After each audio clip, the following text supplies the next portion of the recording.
শিশুর জামার কালারের ক্ষেত্রে সচেতন হওয়া, বিশেষ করে ছেলে শিশু, ওদের জামার কালার যেন আজাইরা কালার না হয়। মেয়েদের কালারে ছাড় আছে, ছেলেদের জন্য আন্দাজি মার্কা কালার না হয়। হ্যাঁ, নাসাইর হাদিস 5316 নম্বর হাদিস, আব্দুল্লাহ ইবনে আমর রাদিয়াল্লাহু তাআলা আনহুমার বর্ণনা। তিনি বলেন, রাআহু রাসূলুল্লাহ সাল্লাল্লাহু আলাইহি ওয়াসাল্লাম আলাইহি সাওবানি মুআসফারান।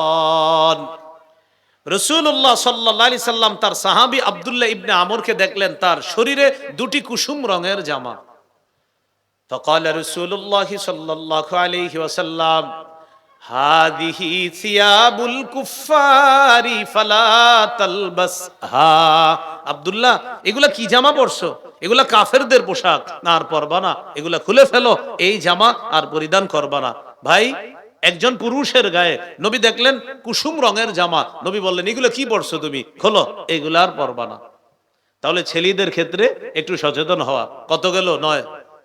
শৈশব থেকে এমন পোশাকে অভ্যস্ত করা যে পোশাক সতর ঢেকে রাখে, এই কথাটা গুরুত্ব দিবেন। শিশুর সতরের কি মাসালা? ওর তো কোনো গুনাহ নাই, কিন্তু ওরে ছোটবেলা থেকে শিখাবেন। ও যখন হাঁটু ঢাইকা প্যান্ট পরা শিখবে, মাশাআল্লাহ, আল্লাহ চাইলেও যখন লম্বা হবে ওর প্যান্টটা ছোট হবে। দেখবেন শিশুর প্যান্ট যখন ছোট হয় ও প্যান্ট খালি টানতে থাকে হাঁটু ঢাকার জন্য। কেন? এতদিন ওর হাঁটু ঢাকা ছিল, হঠাৎ ওর হাঁটু ঢাকা নাই, এজন্য খালি প্যান্ট টানে। আপনি শুকরিয়া আদায় করবেন যে আমাদের রব আপনার সন্তানের মস্তিষ্কে অসাধারণ একটা বিষয় আল্লাহ তাআলা ফিট করে দিয়েছে, যে ওর মস্তিষ্কে বসে গিয়েছে যে আমি মুসলমানের সন্তান, মুসলমান, আমার হাঁটুটা ঢাকা রাখতে হয়। ওর মস্তিষ্কে আল্লাহ এটা ঢুকাই দিয়েছে। এই জন্য শৈশব থেকে এটা প্র্যাকটিস করা। সূরা আরাফের 26 নম্বর আয়াতে আল্লাহ বলেন, ইয়া বানি আদম কদ আনজালনা আলাইকুম লিবাসা ইউয়ারি সাওআতিকুম ওয়ারিশা। হে আদম সন্তান, আমি তোমাদেরকে এমন পোশাক দিলাম যে পোশাক তোমাদের লজ্জাস্থান ঢেকে রাখে, যে পোশাক সৌন্দর্যতার কারণ। ওয়ালিবাসুত তাকওয়া যালিকা খায়র। আল্লাহ বলেন তাকওয়ার পোশাক সর্বোত্তম পোশাক। আল্লাহ আমাদেরকে কথাটা গুরুত্ব সহকারে নেওয়ার তৌফিক দান করেন।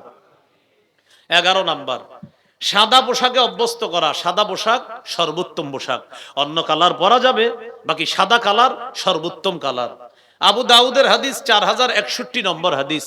এই হাদিসের মধ্যে আছে, قال رسول الله صلى الله عليه وسلم ইলবাসু মিন সিয়াবিকুমুল বায়াস ফাইন্নাহা খায়রু সিয়াবিকুম। রাসূলুল্লাহ সাল্লাল্লাহু আলাইহি সাল্লাম বলেন, তোমরা তোমাদের পোশাকের মধ্য থেকে সাদা পোশাক পরো। কেন? সাদা পোশাক সর্বোত্তম পোশাক। ওয়াকাফিনু ফিহা মাউতাকুম। তোমাদের মধ্যে যারা মারা যায় তাদেরকে সাদা পোশাকে কাফন দিবা। কি শিখলাম? জীবিতরা সাদা পোশাক পরবা, মৃতদেরকেও সাদা পোশাক পরাবা। এখান থেকে একটা শিক্ষা আছে।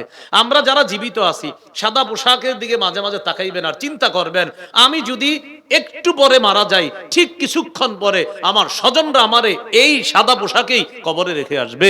এটা যেন আপনাকে মৃত্যুর কথা স্মরণ করায় দেয়। এগুলো 11 নাম্বার। 12 নাম্বার গুরুত্বপূর্ণ অংশ। 12 নাম্বার, শিশুকে এমন পোশাকে অভ্যস্ত না করা যে পোশাক থেকে অহংকারের গন্ধ বের হয়।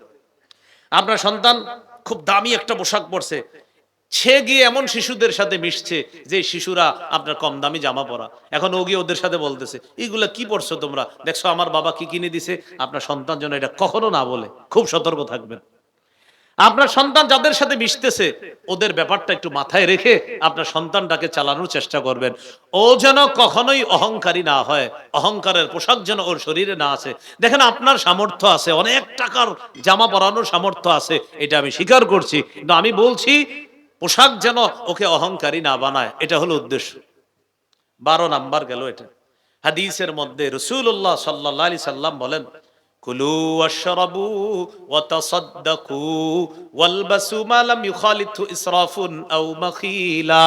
তোমরা খাও, তোমরা পান করো, তোমরা দান করো, তোমরা পোশাক পরিধান করো, যতক্ষণ অপচয়ের কারণ না হয়, যতক্ষণ অহংকারের কারণ না হয়। উম্মত পানাহার করো, পানাহার যেন তোমাকে অপচয়কারী না বানায়, অহংকারী না বানায়।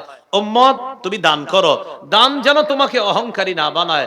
উম্মত তুমি পোশাক পরিধান করো, শোনো পোশাক যেন তোমাদেরকে অহংকারী না বানায়, অপচয়কারী না বানায়। আমাদের নবীর এই উপদেশটা গুরুত্ব সহকারে নিয়ে বাস্তব জীবনে আমলে আনার তৌফিক দান করেন।